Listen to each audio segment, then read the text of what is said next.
बिस्मिल्लाहिर रहमानिर रहीम।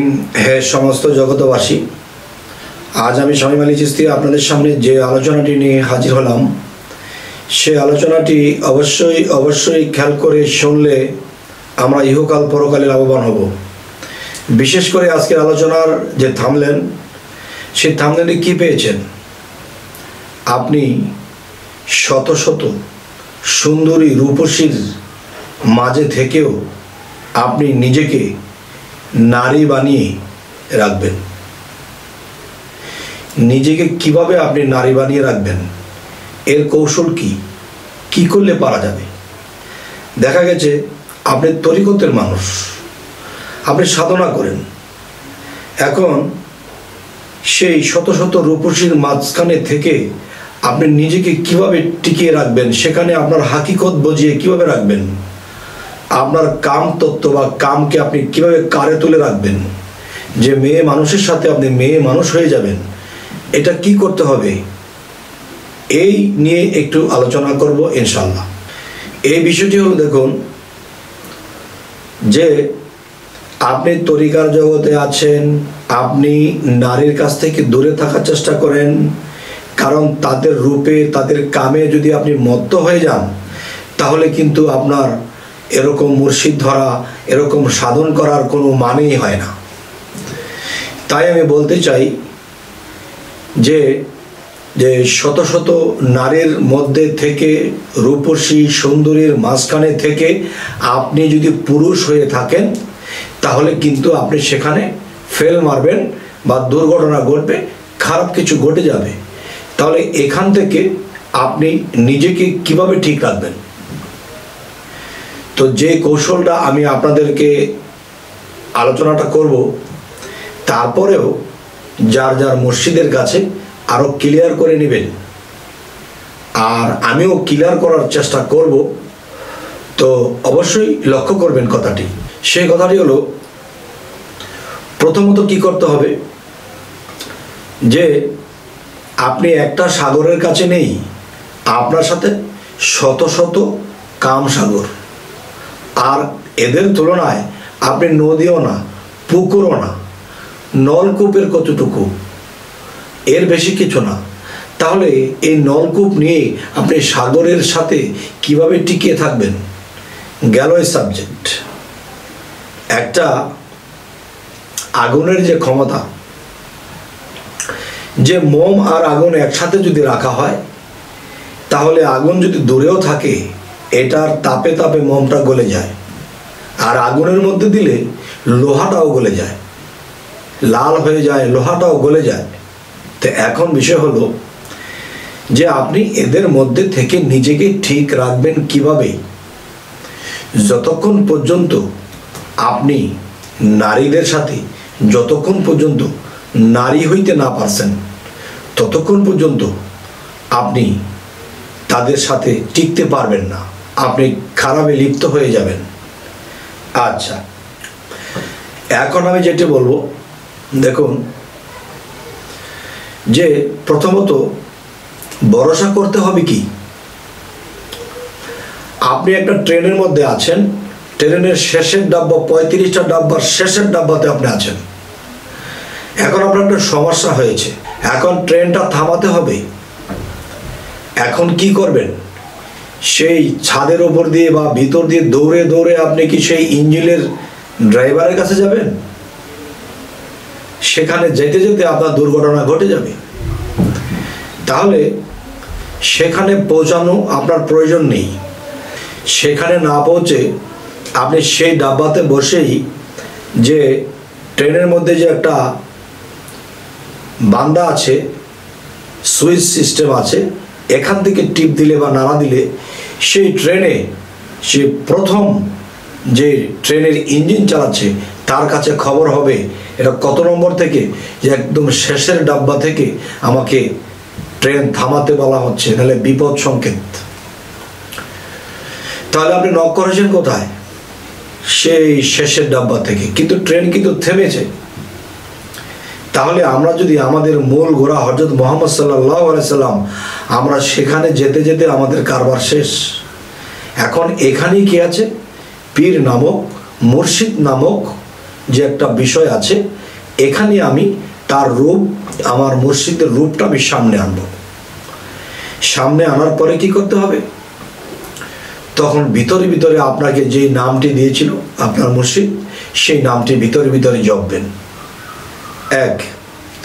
দ্বিতীয়ত, এই যে শ্বাস, দেখবেন একটা জিনিস, যে গ্রাম দেশে যে পাটখড়ি বা পাটের যে শোলা, এই শোলার উপরে একটা টিকটিকি ডিম বসিয়ে নিচে দিয়ে ফু দিলে কি হয়, সে উপর দিকে ডিমটা যায় আবার জায়গা মতো বসে, উপর দিকে যায় আবার জায়গা মতো বসে।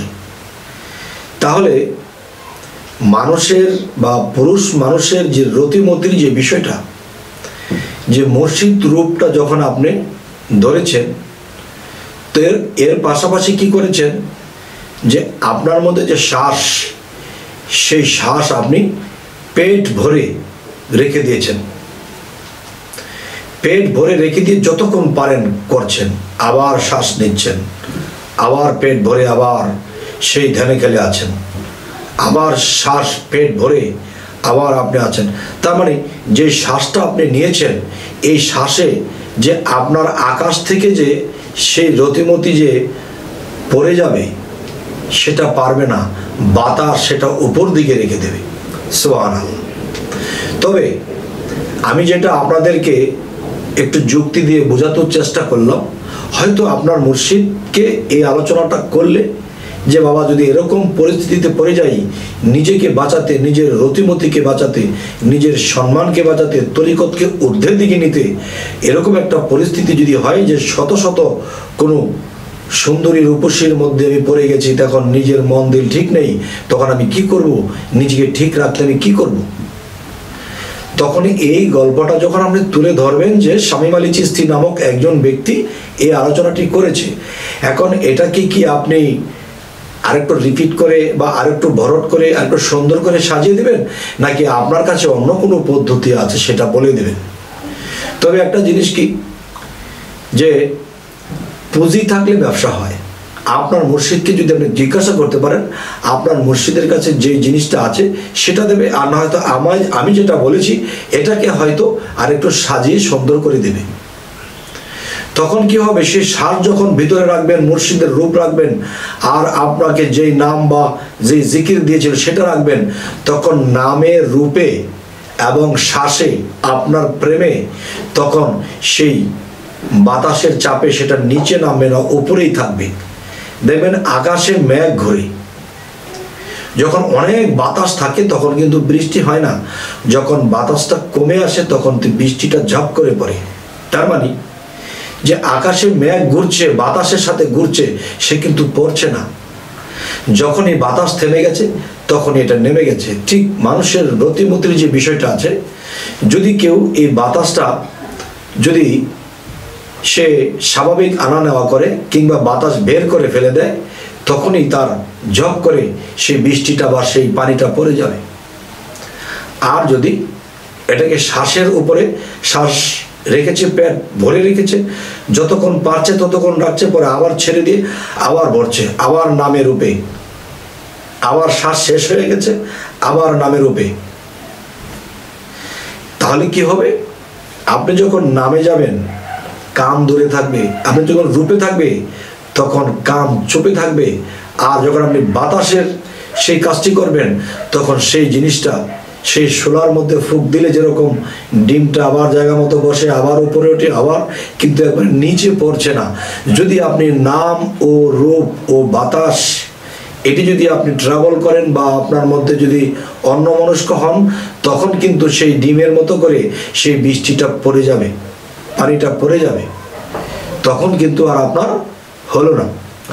তো আজকের আলোচনাটি আপনাদেরকে যা বোঝাতে চাইলাম বুঝলেন কিনা, আর যদি আমার কথাটা যেটুকু বুঝতে পারেন, যার যার মুর্শিদের কাছে গিয়ে এটি জেনে নেবেন। দেখেন, সে বাতাসের সাধনা কিন্তু তিনটি প্রকার, আরো প্রকার আছে, আমি তিনটির মধ্যে থাকব। রেচক, পুরক, কুম্ভক।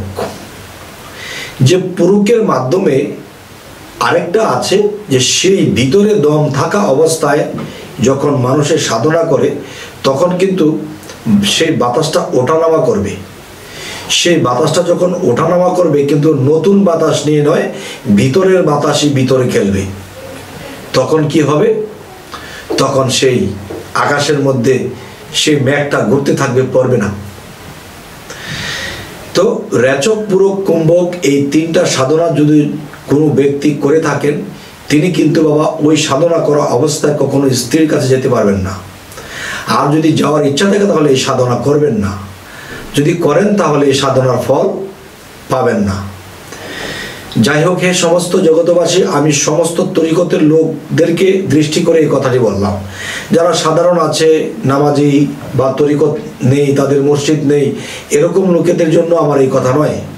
এই কথাগুলো যারা তরিকতের জগতে আছে, মুর্শিদকে মানে, এবং তারা সাধনায় নেমেছে, তো সাধনায় যারা নেমেছে তাদের জন্য বিশেষ করে এই আলোচনাটা খুবই দরকার।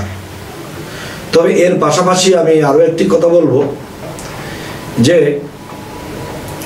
এর পাশাপাশি যারা রেচক, পূরক, কুম্ভক এই তিনটি সাধনা এবং ধ্যান সাধনা, সূর্য সাধনা, চিক সাধনা মানে না খাওয়া সাধনাটি যদি করে, এবং বিশেষ করে সে অল্প কিছু খায় এবং আমিষ বাদ দিয়ে খায়, তখন সে দ্রুতই আগাবে। সে তার শরীরটা হয়ে যাবে আদা, আর সে আদার মধ্যে যদি রস থাকে তাহলে চিবি দিলে পড়বে, আর যদি রস না থাকে তার জাল ঠিকই আছে কিন্তু রস নেই, রস থাকলে পড়বে। তাই পৃথিবীতে সাধকদেরকে বেশিরভাগ শুকনাই দেখা যায়।